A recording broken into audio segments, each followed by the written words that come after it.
دیکھیے، انسانوں کی اکثریت تو ان پر مشتمل ہے جو بے حس ہوتے ہیں اور غبی ہوتے ہیں. جو ہو جائے ڈھیٹ انسان، کسی چیز کی کوئی خاص، بس اپنی فکر ہے، اپنے بطن اور فرج کے تقاضے ہیں، مال جمع کرنا ہے، اس سے آگے کوئی اور فکر نہیں، کوئی سوچ نہیں، کوئی احساسات نہیں. کسی کے دل پر کیا بیت رہی ہے ہمیں کیا، وہ جانے. کوئی بھوکا ہے ہمیں کیا، ہم کسی کے ذمہ دار تو نہیں. لا ابالی، جیسے آ چکا ہے پچھلی صورت میں، من بخل واستغنی استغنا. ان لوگوں کو چھوڑ دیجئے تو ایک اقلیت انسانوں کی ایسی ہوتی ہے جن کے لیے میں دو لفظ اب استعمال کر رہا ہوں، ذہین اور حساس.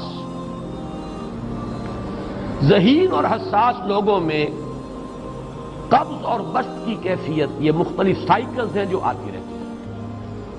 کبھی طبیعت میں پشمردگی ہے، دل بجھا ہوا سا ہے، کچھ نا امیدی سی ہے، خود اپنے اوپر اعتماد کی کمی محسوس ہو رہی ہے، مجھ میں صلاحیت نہیں ہے، میں کچھ نہیں کر سکتا. اب تک جو کچھ کیا بھی ہے، امنگ بھی ہے، امید بھی ہے، روشن پہلو نظر آ رہے ہیں. قبض کی کیفیت میں تاریک پہلو نظر آتے ہیں، مایوسی کے پہلو نظر آتے ہیں، پیسیمزم کی کیفیت.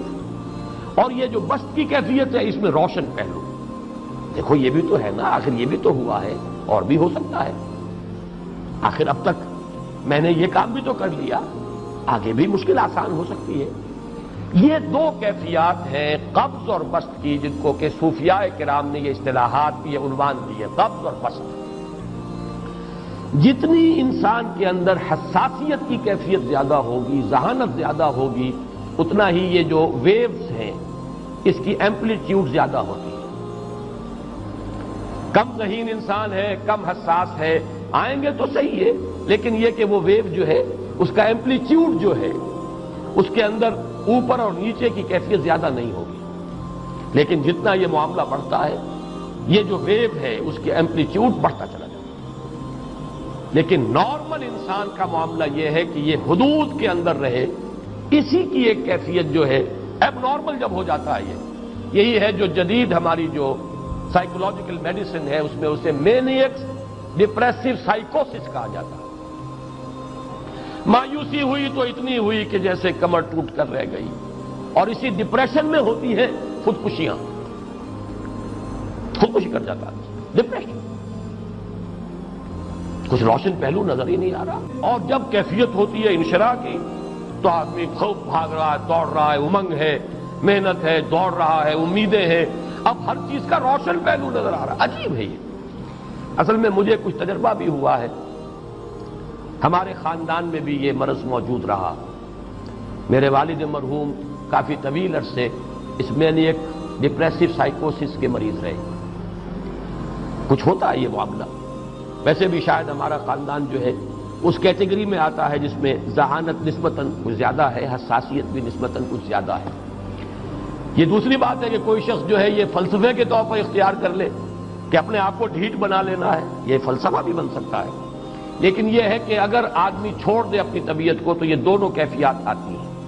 انہی کیفیات میں اگر یہ جو اپورڈ اینڈ ڈاؤنورڈ موومنٹ ہے یہ ایک حد سے نکل جائے تو یہ بیماری ہے مینیک سائیکوسس، مینیک ڈپریسو سائیکوسس. اس میں جب آدمی ہوتا ہے وہ اپر کیفیت میں تو اس کے اندر بڑی عظیمت ہے، روشنی ہے، امید ہے، لوگوں سے گفتگو کر رہا ہے، حق بول رہا ہے، خوب جو ہے محفل کے اندر. اب وہ محفل میں اسے دلچسپی محسوس ہو رہی ہے اور اسے ہر چیز کا روشن پہلو نظر آ رہا ہے، خود اپنے وجود کا بھی روشن پہلو، دوسروں کے وجود کا بھی. دوسروں کی بات میں سے بھی وہ اچھا پہلو تلاش کریں گے، وہ برا پہلو تلاش نہیں کریں گے. جب دوسری کیفیت ہے ڈپریشن کی، ہر ایک کی بات میں کوئی برائی نظر آئے گی، کوئی اس کی نیت کا فطور ہے، کوئی فساد ہے، کوئی یہ جو ہے بدنیتی کے ساتھ یہ بات کر رہا ہے، کوئی خیر کہیں ہے ہی نہیں، برائی ہی برائی ہے، مایوسی ہی مایوسی ہے، بدلی ہی بدلی. یہ ہے در حقیقت وہ کیفیت. اس کو غالب نے بہترین انداز میں تعبیر کیا ہے. ذہین اور حساس انسانوں میں ان کی جو ترقی ہے وہ انہی مراحل سے ہو کر گزرتی ہے. ہر قبض کے بعد جب بسط آتا ہے تو آگے ترقی ہوتی ہے. جس کو آپ کہتے ہیں بائی لیپس اینڈ باؤنس، آدمی جو ہے چھلانگ لگاتا ہے، گویا کہ ایک درجہ جو پہلے تھا اس سے آگے درجہ انسان کا جو ہے، اس سے بلندر پوزیشن پر انسان پہنچتا ہے۔ ہر قبض کے بعد جو نیا بست آتا ہے وہ ایک نئی کیفیت، نئی شان، نئی بلندی، نئی رفعت لے کر آتا ہے۔ اس کو غالب نے تعبیر کیا ہے بہت خوبصورت انداز میں، رکتی ہے میری طبع تو ہوتی ہے رواں اور۔ یہ ہے وہ معاملہ جو ان آیات مبارکہ کے پس منظر میں ہے۔ اسی لیے اب میں آپ کو اس کا حوالہ دے رہا ہوں، تفسیر مظہری میں قاضی ثناء اللہ پانی پتی رحمت اللہ علیہ نے بہت عمدہ بات فرمائی ہے کہ حالت قبض اگر کسی شخص پر طاری ہو تو اس حال میں اکسیر کا درجہ رکھتی ہے یہ سورہ مبارکہ، اس لیے کہ یہ نازل ہوئی ہے محمد الرسول اللہ صلی اللہ علیہ وسلم پر اسی حالت قبض میں۔ اس میں اب اللہ تعالیٰ فرما رہے ہیں والضحیٰ، قسم ہے دن کے دھوپ چڑھنے کے وقت کی، واللیل اذا سجا، اور قسم ہے رات کی جبکہ وہ چھا جائے یا ساکن ہو جائے، سجا کے دونوں معنی سکون۔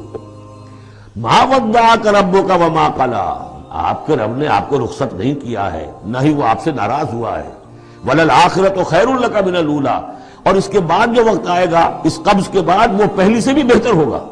وَلَسَوْفَ يُعْطِيكَ رَبُّكَ فَتَرْضَىٰ، ان قریب آپ کا رب آپ کو اتنا کچھ دے گا، اتنا کچھ دے گا، آپ کی محنتوں کے وہ نتائج سامنے آئیں گے کہ آپ راضی ہو جائیں گے۔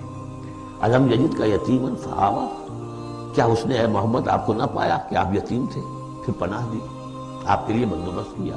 ووجدک ضالا فہدیٰ، اور پھر جب آپ شعور کی پختگی کو پہنچے اور غور و فکر کا مرحلہ آیا، حقائق میں انسان کو سوچ بچار کا مرحلہ آیا اور آپ کو دیکھا کہ آپ تلاش حقیقت میں سرگرداں ہیں تو ہدایت دی۔